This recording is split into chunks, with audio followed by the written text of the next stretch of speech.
পরিস্থিতি যেমনটাই হোক না কেন টিকটক করা বাদ দেওয়া যাবে না। আপনি আমাকে কি বোঝাতে চাইছেন আমি ঠিক বুঝতে পারছি না। মানুষ সাধারণত প্রতিবন্ধী বা বিকলাঙ্গদের প্রতি সহানুভূতির দৃষ্টিতে তাকায়। এখন দিন শেষে যদি তাদের কর্মকাণ্ডই এমনটা হয় তাহলে তাদের প্রতি মানুষের নেতিবাচক মন্তব্য হওয়াটাই স্বাভাবিক। তো হ্যালো গাইস, বিনোদনমূলক ভিডিও সিরিজের আরও একটি নতুন পর্বে আপনাদেরকে স্বাগতম।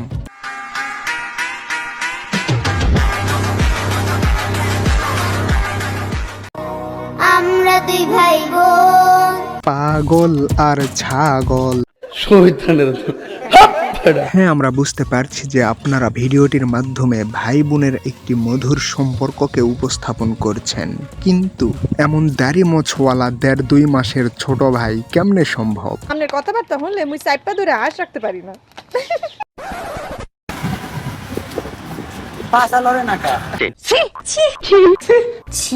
মানুষ তার প্রথম শিক্ষাটা পায় পরিবার থেকে, আর যখন পরিবার থেকে দেয়া শিক্ষার অভাব হয় তখন তৈরি হয় মানুষরূপী অমানুষ। তারা সমাজ আর অন্য মানুষের জন্য ক্ষতিকর হয়ে দাঁড়ায়। হ্যাঁ ভাই, ঠিক আছে, 100% ঠিক আছে। ছোট থেকে মেয়েদের সাথে থাকতে থাকতে প্যারালাইসিস হয়ে গেছে।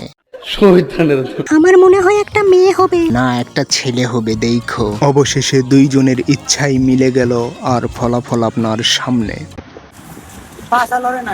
ये सब क्या देखना पड़ रहा है?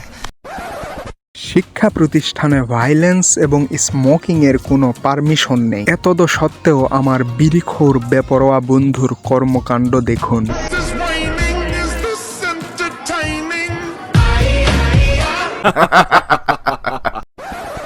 যেমন খুশি তেমন সাজ প্রতিযোগিতায় অংশগ্রহণ করবে বলে বাচ্চাদের পূর্ব প্রস্তুতি।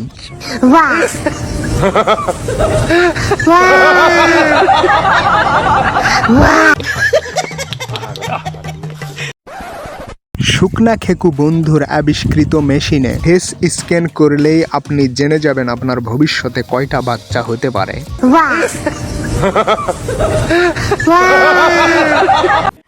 মানে এটা কোনো কথা? পিঠ যখন দেওয়ালে ঠেকে যায় তখন ভীরুকেও বীর বেশে দেখা যায়।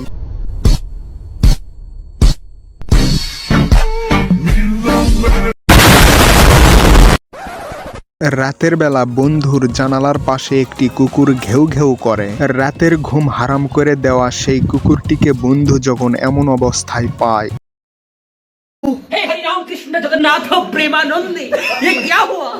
गला में पानी आ गया, गमछा भी खुल गया मेरा लेंटी। মেয়ে মানুষ কর্তৃক শ্যালো মেশিন চালু করার প্রচেষ্টা।